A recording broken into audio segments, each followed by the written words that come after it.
I've got the chassis loaded on the trailer. So what we have is a Silverado medium duty. This is a 2021 model year. It's a 6500. It's four-wheel drive. It's the 84-inch cab to axle. That is the shortest wheelbase you can get on a regular cab four-wheel drive. The truck is 22.5 GVW, and I'm gonna guess that with the fuel cell, the tank being full of diesel, I did top it off for the customer, this truck's gonna be about 8,200 pounds, right in that ballpark. So I sold this truck. It's got to go to the body company. They're going to add a body to it. I got to go to Binghamton, New York. I got about a 4-hour drive. So we're all strapped down, ready to go. I'm going to go up to the scales and see where this comes in at. Now, I do have some more room to go back. If I had to, I can, but I'm pretty confident the way I'm set up right now, I've got pretty good weight distribution. All the weight is in the front. You know, that Duramax engine, the Allison, is a pretty heavy setup, but I think I'm far enough back on the deck that we should be okay. So let's recap the important numbers we're talking about here. We're concerned about trailer axle. These are 8,000-pound axles. We don't want to exceed trailer axle. Also, the truck's rated for 3180 gooseneck tongue weight. So the amount of force pushing down, the amount of weight pushing down on that hitch, 3180. Also, the rear axle is 7250. We don't want to exceed that. The truck itself can be 12,100 pounds. So now that we're all loaded up, I want to make sure when we cross the scales that with this weight transferring to the truck, the whole truck itself does not exceed 12,100 pounds. The gross combination is allowed to be 29.7. We're not going to come in over 29.7. We're going to be under that. Shouldn't be a problem. And it's all about being safe and legal. That's the important thing. So I'm just excited to see that we're loaded up exactly how much weight transferred, how much more went to the axle, how much room do we have to spare. So, and this is a 1-ton single rear wheel. So let's mention that again. This is a 1-ton single wheel. So appreciate you watching and your time. I mean, this is what I do, guys. I mean, I sell medium duty, I sell Chevy. So we've got a whole line of them here. All kinds of different specs and models. You know, some pretty neat crew cab dumps with the cross boxes. White one and a red one. You know, this one here is an aluminum stake body, full drive. It's got a lift gate on the back. We got a stainless dump over there. This is a lot of fun for me. I just enjoy doing this kind of stuff. It's good information. It's good to know. We like to be safe and legal. I mean, I am a CDL driver, DOT, so I got to follow the rules. Also, it's just to help me and help my customers set up a truck and do things right. And I got to tell you, if this thing was a 3/4 ton, I'd be really pushing it for what I'm trying to do here. So the 1-ton single wheel is definitely going to get the job done for us and not be overweight.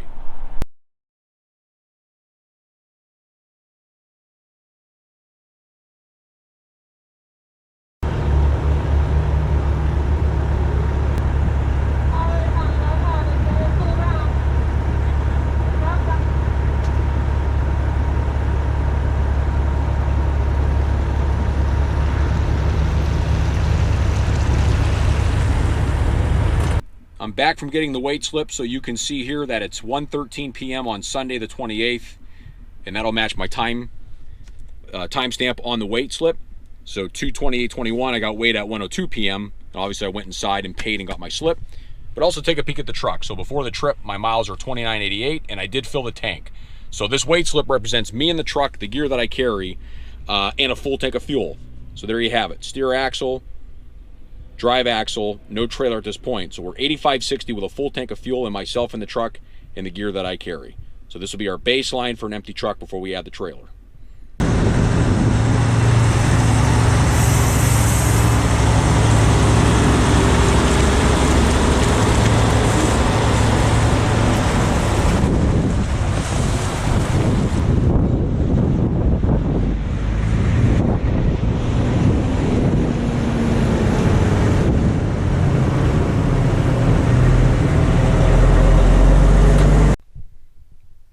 Okay, so before we get to the numbers, just want to show you again, it's the same day. It's 2/28/21, 5 o'clock in the afternoon, 5:06 I got weighed. So when I went out to the building to get the trailer, I did a couple things out there, you know, just did some chores and whatnot. So I grabbed the trailer, went later in the day. So let's take a look at the weight of the truck now with the empty trailer added on. Okay, so here we are. This is with the empty trailer on the truck. So you can see at this point with an empty trailer what my gross combination is, 15,480. So that's an important number to pay attention to. But also we have to keep in mind the trailer axle and also the drive axle. So we're going to compare my empty truck slip to the truck slip with the trailer. So let me just slide this over and we'll do a little side-by-side comparison here. Okay, so here is the empty truck. So you can see my steer axle, it did change, not by much. The drive axle, so now you can see from 3620 to 5200, the amount of weight that was added to the drive axle of the truck once we lowered the trailer down. And that does subtract from your payload. And also keep in mind, we have to pay attention to the steer axle and the drive axle. When you add those two together, we can't exceed the gross vehicle weight of this truck, which is 12,100 pounds. And also now we can do the math from the empty truck to the truck with the empty trailer. It tells us roughly what the trailer weighs. Well, it tells you exactly what it weighs with, with the spare tire, the toolboxes and everything. We're almost 7,000 pounds is what the trailer itself weighs. Here's an important calculation we can do right away. So right now with the empty trailer on the truck, we've got a gross vehicle weight of 10,160. That's the steer axle plus the drive axle. So right now the tow unit itself is coming in at 10,160. And the gross vehicle weight rating of the truck is 12,100. So if we subtract 12,100 from that number, that leaves us 1940. That's what we have left to add to this truck, to the tow rig. If we add another 1940, that's going to put the truck itself right at 12,100 pounds. You don't want to go over that. If you go over that, you are going to be overweight. So I have to make sure when I put this cabin chassis on the truck, I position it in such a way that I do not put too much weight to the front of the trailer, which will overload the truck. Let's talk about maximum trailer tongue weight as well. So right now, the empty truck, remember we had 3,620 and we moved up to 5,200 pounds.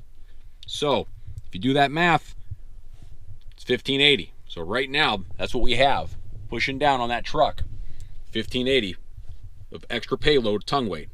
And these trucks have a VIN-specific trailering sticker that's going to spell out a lot of important information, including what the truck is rated for gooseneck tongue weight. All right, so let's take a look at the VIN-specific trailering sticker for this truck. It lays out some pretty important information. Right on down the line, gross vehicle weight rating 12,100. That's the max the truck itself is allowed to weigh with cargo and occupants. And also the combination of the truck is 29.7. GCWR, it can weigh 29.7. Here's an important one, rear gross axle weight rating, the next one, 7,250. Right now we're sitting at 5,200. So we have to keep that in mind as well. When I load that chassis and I get back on the scales, I cannot exceed 7,250, so I have to position that chassis accordingly to not overweigh the rear axle. There's the curb weight of the truck, 8,361. Of course, with myself in the truck and fuel, it was heavier. The payload rating for the truck. And then below, they have the actual trailer specifications for what it's rated for, conventional and gooseneck. But take a look there, 3,180. Maximum tongue weight for a gooseneck is 3,180. And we know what our calculation is right now based on the empty trailer. So let's take a look at that math to make sure we don't exceed the maximum tongue weight of the gooseneck as well. So as you can see, it's definitely a balancing act to do all this right, and the scales are a very important part of that. Also, the front axle is important as well. Just keep in mind, 6,000 pounds. So this truck has the factory snowplow prep with a diesel engine. You get a 6,000 pound front axle.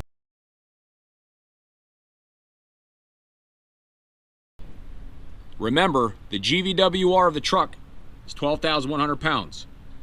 So that's the way they're going to look at this truck if they stop you. All right? So they're going to assume the truck is 12.1, and they're going to automatically add 12.1 to your trailer. So there's math involved there as well. So you take the 12.1 and you're going to add it to the 17 on the trailer. You do that math, that's 29.1. And remember, the truck is rated at 29.7. So from a gross combination standpoint, I'm under the math. Once you connect the truck to the trailer, I did not exceed the combination for this truck. But I do have DOT numbers, and I do have a Class A CDL.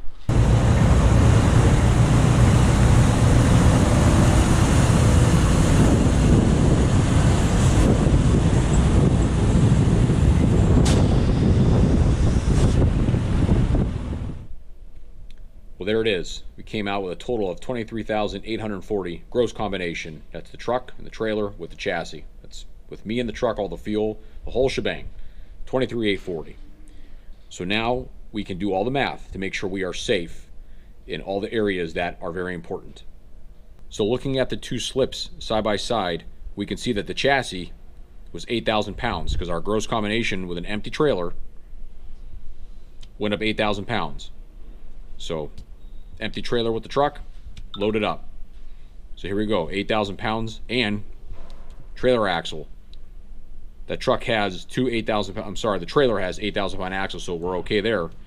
Also, the drive axle, 6,200, so we added another 1,000. So where I position the chassis, another 1,000 pounds of tongue weight is pushing down on that hitch. We are allowed to be 7,250, so we're okay there. Another important number, we have to add these two together. We got to add 4,700 to the 6,200. That's 10,900 pounds. So the truck itself, steer and drive, is at 10.9. It's rated for 12.1, so we're okay there. Another number I want to look at is total hitch weight right now. So we're at 6,200, but we can revert back to the empty weight of the truck before the trailer so we can see if we exceeded the 3,180 pounds the truck is rated for. Let's take a look. If we take the 6,200 of the loaded up truck on the trailer minus the empty truck of 3,620, that's 2,580 pounds. The truck is rated for 3,180, so we're under what the truck is rated for gooseneck tongue weight as well. So all in all, we're legal. We're good to go. From start to finish, where the truck is positioned, I'm going to leave it right where it's at. We are safe on the gross vehicle weight of the truck. We are safe on the trailer weights, the tongue weight, combination rating. The truck is rated for 29.7.